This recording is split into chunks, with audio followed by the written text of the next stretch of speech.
wish I was too dead to cry. Hey San Antonio, this is Rob for the MetalWorks, and tonight I am at the Sunset Station. Brings me great pleasure to welcome from Des Moines, Iowa. I have Josh and Joel of Stone Sour. How are you guys doing this evening? I'm doing good, It's great to have you in these parts finally, man. Now after that the record's been released, good to have you on the show here in San Antonio, Josh. Oh yeah, we're excited to be here and play tonight, so looking forward to it. From what I'm hearing already, there's going to be a great crowd out here tonight. I want to start off from the beginning because there's a lot of other fans out there maybe who have not heard about Stone Sour, and a lot of people might think that you guys are actually a post-Slipknot band, but really a pre-Slipknot band. Can you talk a little bit about the history of the band, Joel? Yeah, actually it started in '92. Corey Taylor and I, we basically got together trying to form something.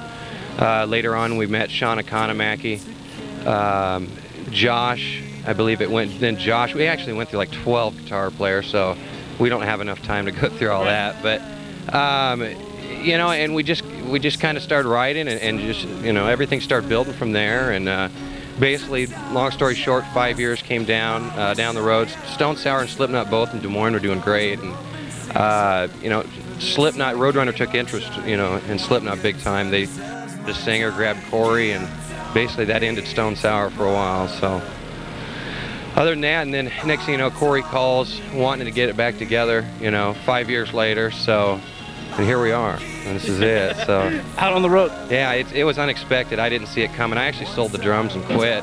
I just gave it up. I thought maybe this is it, you know. So next thing you know, Corey calls, hey, let's go, you know. So.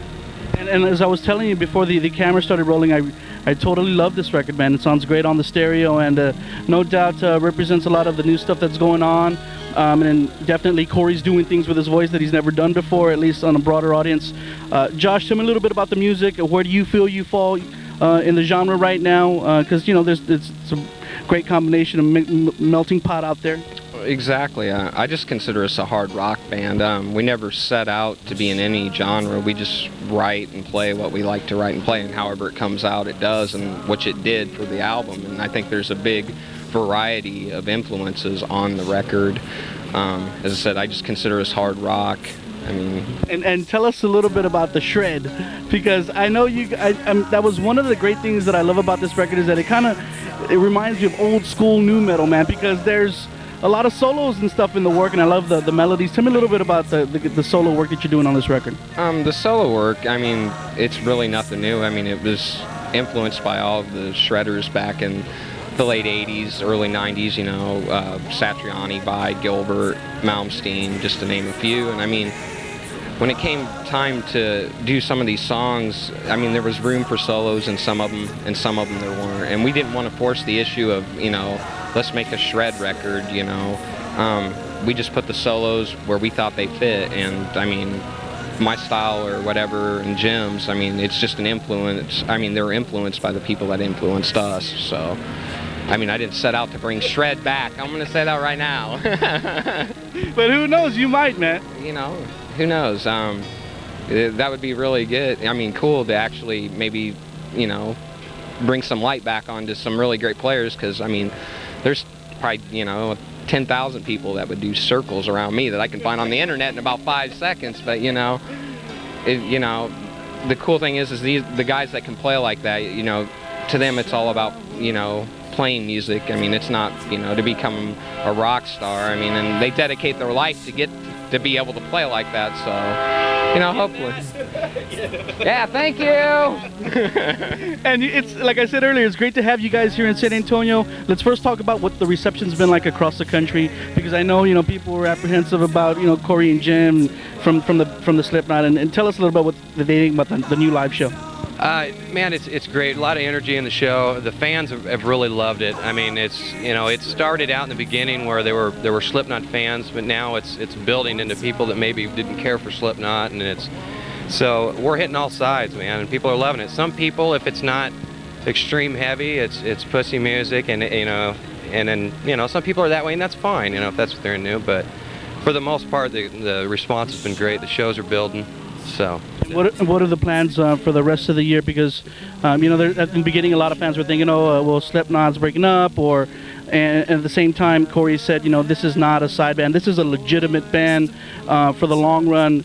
Tell us a little bit about what the plans are for the upcoming year. Really, the rest of the year, it's going to be the U.S. and Canada. We're going all the way up to December 22nd, so ended in Kansas City. Then January, we're going to hit overseas, you know. So it's, yeah, I mean, we got total plans to keep going. Last I heard, I believe February, March, something like that, and then Slipknot will get their thing going with their new album, so. And you guys will be working on the second record? Yeah, I mean, you know, as they're doing their thing, we'll be sitting down working on songs. You know, if we got to mail tapes on the phone, whatever it takes, you know, I mean, we got a lot of material. So I mean, we could do another couple albums right now. I mean, you know, there's that much material there. So. San Antonio, for some of you who don't yet have it, this is the latest from Stone Sour. Yes, the debut. It's out on Roadrunner Records. Be sure to go out and look for it and add it to your collection, because no doubt it rocks. Josh, tell me a little bit about videos, man. We're a cable show, so videos are an important part of our of what we do. You guys have done two really kick-ass videos, one for the single Bother and then the new one. Tell us a little bit about video work. Do you still like doing video work, and do you think they're still important? Yeah, I do think it's important. I mean, it puts face to the music. The Bother video, actually, to be totally honest, it was hell for me for both videos. Bother was 3 16-hour days, and Get Inside, I had like massive equipment problems. I went through like 2 different heads.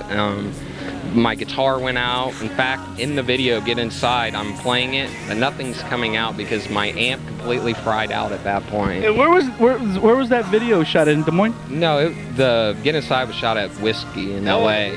Yeah, it was a nightmare for me. Was that what the first show that Stone Sour ever did outside of Des Moines? Yeah. Second under the name Stone Sour. It would have been the 4th overall, because we did 2 shows under the name Super Ego, and then 1 show under Stone Sour in Des Moines, and then we went to LA to do the Get Inside video, which was really cool, except for the technical problems.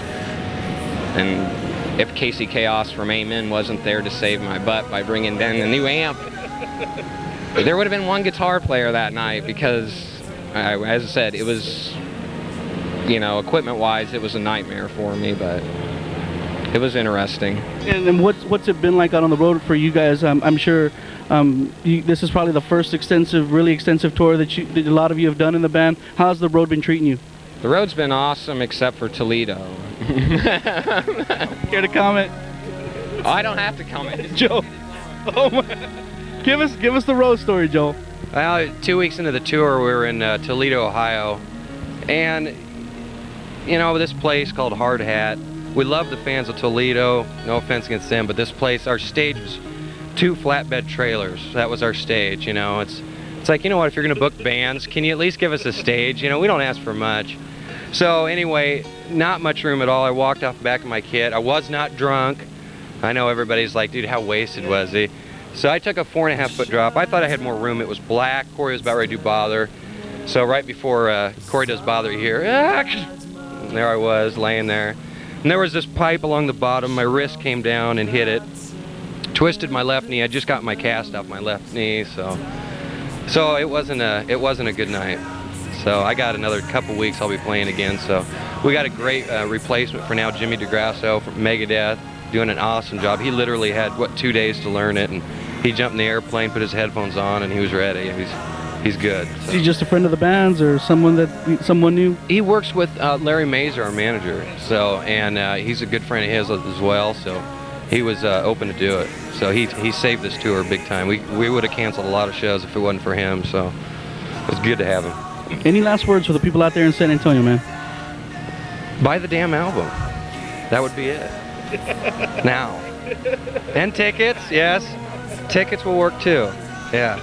Any last words, Josh, for the people out there? Just buy tickets. We'll see you tonight. Remember San Antonio, the name is Stone Sour out of Des Moines, and they rock right here on Rob's Metal Works.